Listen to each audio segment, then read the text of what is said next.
बिस्मिल्लाहिर्रहमानिर्रहीम अस्सलाम वालेकुम एन एग्ज़ाम अकेडमी में तव्हांखे भली कार चां तो मां यानुम मुसम्मरो अॼु जो पंहिंजो लेक्चर आहे SPC Sindh public service commission ते त उन में अप्लाई कीअं कजे ऐं कहिड़ी जॉब से अप्लाई कंदासीं ऐं कहिड़ो तरीक़ेकार आहे त तव्हांखे आउं ॿुधाइण लाइ कंबाइंडेड कम्यूटेटिव एग्ज़ामिनेशन CSS जंहिंखे चइबो आहे उन में अप्लाई करण जो तरीक़ेकार लास्ट डेट ऐं उन में छा छा जॉब आहे ऐं कहिड़ो तरीक़ेकार आहे उहो सभु हिन वीडियो में सम्झायल आहे। वीडियो खे आख़िर ताईं ॾिसिजो। वीडियो स्टार्ट थियण खां पहिरीं जिन मुंहिंजो चैनल सब्सक्राइब न आहे सब्सक्राइब कनि जीअं उन्हनि खे अहिड़ा ॿिया बि वीडियो मिली सघनि। सो अचूं था बिना देरि जे पाण पंहिंजे वीडियो जे तरफ़। जीअं ई तव्हां सिंध पब्लिक सर्विस कमीशन जी वेबसाइट ते वेंदा त उते खां तव्हांखे सभु शइ डिटेल में ॿुधायां थो त वेबसाइट ते कीअं वञिबो ऐं वेबसाइट खां कीअं कबो। हलूं था पाण अॻिते। जीअं हाणे पाण क्रोम ते पहुची विया आहियूं। हाणे क्रोम ते अचण खां पहिरीं त तव्हां हिते सिंध पब्लिक सर्विस कमीशन जी वेबसाइट सर्च कंदा हिते, पर मूं वटि ऑलरेडी वेबसाइट तयारु थियल आहे त मां सर्च करण जी ज़रूरत न आहे मूंखे। मां हीअ ॾिसो पिया तव्हांखे आउं टिक कराए छॾियां थो त हीअ जेकी जॻह आहे हीअ सिंध पब्लिक जो आहे। त हाणे मां इन्हनि खे ई मतिलबु इन ते टिक कयां थो। सही आहे। मूं वटि वेबसाइट खुली वई आहे। मां इंटरनेट थोड़ी तेज़ आहे तॾहिं तव्हांजी थोड़ी स्लो में बि खुली सघे थी, छाजे करे इंटरनेट अगरि तव्हां वटि लो हूंदी त। उन खां बाद में तव्हांखे कुझु हिन शिकिल जो अची वेंदो तव्हांजे साम्हूं इहो, ठीकु आहे। त तव्हांखे सभु शयूं जेको जिन जी मतिलबु डेट ख़तमु थियल आहे उहो सभु क्लोज ॾिसो लिखियलु हूंदा आहे, सभु क्लोज लिखियलु आहिनि। सिर्फ़ु फस्ट वारियूं जेके ॿ आहिनि वैकेंसियूं उन्हनि जे लाइ सिर्फ़ु क्लोज़िंग डेट ॾिनल आहे, क्लोज़ न आहे। हरी मतिलबु ग्रीन कलर में डेट वग़ैरह लिखियलु आहिनि। अगरि तव्हां हिन ॿिन्ही जा PDF डाउनलोड करणु चाहियो था त तव्हां डाउनलोड खे दॿाईंदव त हिननि ॿिन्ही जे मतिलबु जॉब्स या जेकी अपडेट आहे उन जे लाइ बि मतिलबु PDF तव्हांजे साम्हूं अची वेंदा आहे। पोइ तव्हां PDF उहे ॾिसी करे पोइ भले अप्लाई कयो त तव्हांजी मर्ज़ी आहे, ठीकु आहे। तव्हां हाणे छा कंदा हिन जेके ही 3 डॉट पयूं आहिनि हिन पासे जेके ही 3 डॉट्स आहिनि, तव्हां इन वटि वेंदा इन्हनि खे दॿाईंदा। जीअं मां हिन खे हीअं दॿायो। हाणे हिते तव्हां ॾिसो तव्हांजे साम्हूं ऑनलाइन जो ऑप्शन हूंदो जंहिं ते ग्रीन पटी हूंदी, तव्हां उन खे दॿाईंदा। मां हिन खे हीअं दॿायो, ठीकु आहे। हाणे मूं वटि चवे थो त तव्हां साइन अप कयो। हाणे हिकिड़ी हिते तव्हांजी ॻाल्हि आउं इहे चवां थो त अगरि तव्हांजो portal Sindh public service commission ते ठहियलु आहे त पोइ तव्हां उते वञी करे तव्हां सिर्फ़ु पंहिंजो पोर्टल जो जेकी वग़ैरह शइ हूंदी उहा लॻाईंदा। अगरि उहो न आहे त पोइ तव्हां छा कंदा तव्हां पहिरीं पोर्टल ठाहींदा। उन खां बाद में तव्हां पंहिंजी एजुकेशन हुते एड कंदा। जीअं अगरि तव्हां ऑलरेडी जीअं पोइ मतिलबु साल में पहिरीं जेको SST जेकी टेस्ट थी हुई उन में जिन अप्लाई कयो या ASI में जिन अप्लाई कयो हो, अगरि उन्हनि जो पोर्टल ठहियलु हूंदो त उन्हनि जे लाइ आसानी आहे। अगरि नवां आहिनि त उहे वरी छा कंदा त उहे मतिलबु नई सही खां पंहिंजो ठाहींदा, पंहिंजो बोर्ड ठाहींदा, ठीकु आहे। हाणे मां हिननि ते पंहिंजो NIC लॻायां थो। मां पंहिंजो NIC लॻाए छॾियो। हाणे छा थी वियो, खुली वियो। हाणे हीअ थींदो कंटिन्यू मुंहिंजो, ठीकु आहे। तव्हां छा कंदा अगरि तव्हां पोर्टल ठाहे करे उन खां बाद में तव्हां अगरि उन खां बाद में अप्लाई करणु चाहींदा त मुंहिंजो ॾिसो केतिरनि जॻहियुनि ते अप्लाई थियल आहे। हीअ मुंहिंजो अप्लाई थियल आहे, मुंहिंजी सॼी डेटा हिन ते पियल आहे। जॉब जो टाइटल बि लिखियलु आहे, डिपार्टमेंट वग़ैरह लिखियलु आहे ऐं ग्रेड वग़ैरह बि लिखियलु आहे त कहिड़ी कहिड़ी ग्रेड में मूं अप्लाई करे चुको आहियां। उन खां बाद में मां छा कंदुसि, मां हिते वञी करे हीअ जेके 3 डॉट्स लॻल आहिनि तव्हांखे वरी बि मेंशन कराए छॾियां थो। हीअ जेके 3 डॉट्स लॻल आहिनि तव्हां इन्हनि खे दॿाईंदा। इन्हनि खे दॿाइण खां पोइ पहिरें में चवे थो डैशबोर्ड आहे ऐं पर्सनल इंफॉर्मेशन आहे। मतिलबु तव्हां पोर्टल ठाहे छॾियो। उन खां बाद में कोई बि तव्हांजो को अगरि पर्सनल इंफॉर्मेशन रहिजी वई आहे तव्हां इन खे दॿाए पर्सनल इंफॉर्मेशन एड कंदा। उन खां बाद में 3rd जॻह ते चवे थो त एजुकेशन इंफॉर्मेशन। अगरि तव्हां एजुकेशन हिन में लॻाइणु चाहियो था त तव्हां एजुकेशन हणंदा, ठीकु आहे, जेकी तव्हांजी रहियल आहे। अगरि न रहियल आहे त पोइ वेल एंड गुड आहे, ठीकु आहे। उन खां बाद में रजिस्ट्रेशन सर्टिफिकेट जेके रजिस्ट्रेशन आहिनि उन्हनि जा सर्टिफिकेट लॻाइणा आहिनि हिते ऐं रिसर्च पब्लिकेशन, ठीकु आहे। उन खां बाद में जॉब एक्सपीरियंस, अगरि तव्हां कंहिं जॉब में एक्सपीरियंस आहे उनजो तव्हां सर्टिफिकेट आहे त पोइ तव्हां हिनखे दॿाए करे उहो बि कमु करे वठंदा। उन खां बाद में चए थो अवेलेबल जॉब। हाणे पाण खे जेको सिलेक्ट करिणो आहे, पाण खे जेको सिलेक्ट करिणो आहे त हिनखे जेकी हीअ जॉब लिखियलु आहे पाण हिनखे अवेलेबल जॉब खे दॿाईंदासीं ऐं पोइ पंहिंजे साम्हूं जॉब अची वेंदियूं। हिनखे त ईअं दॿाइणो पवंदो।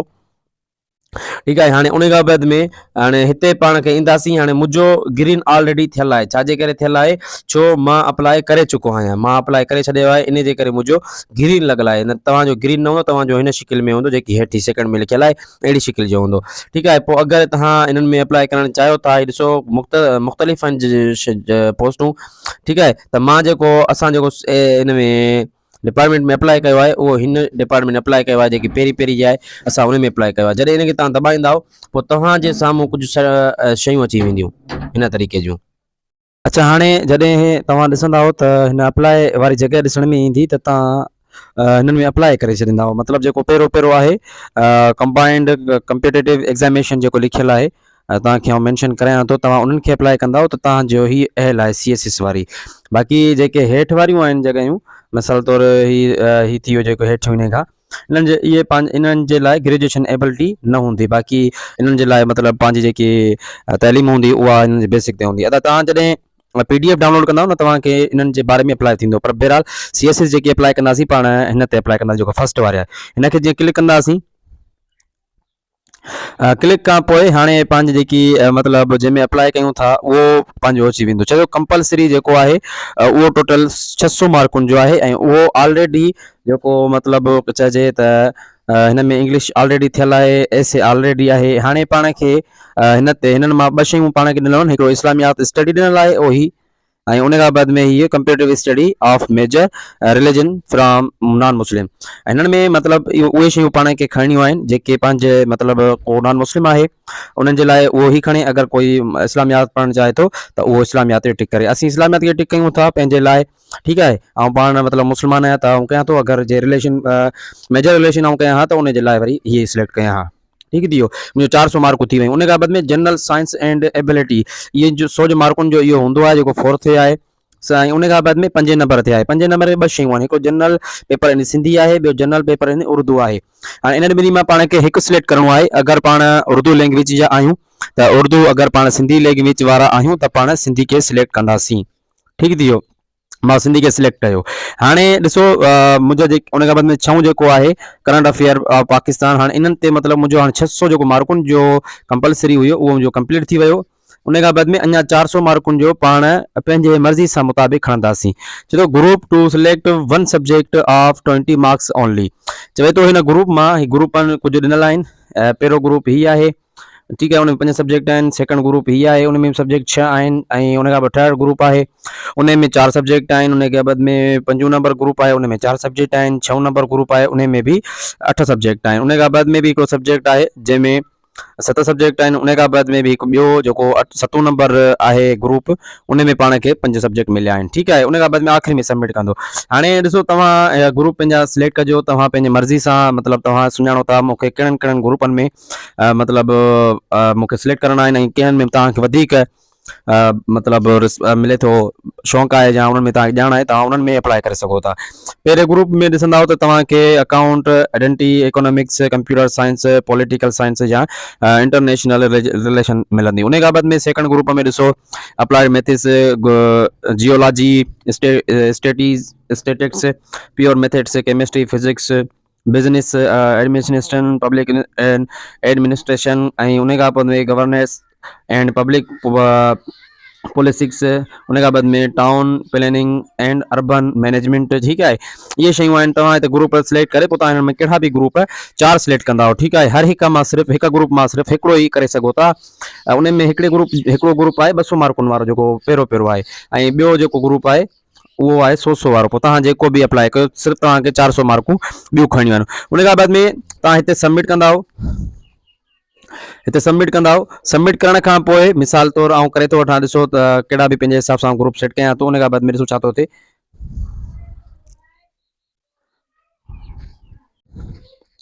ॾिसो, सबमिट करण खां पोइ कुझु हिन तरीक़े जो अची वेंदो तव्हांजे साम्हूं, बायोमेट्रिया सॼी अची वेंदी।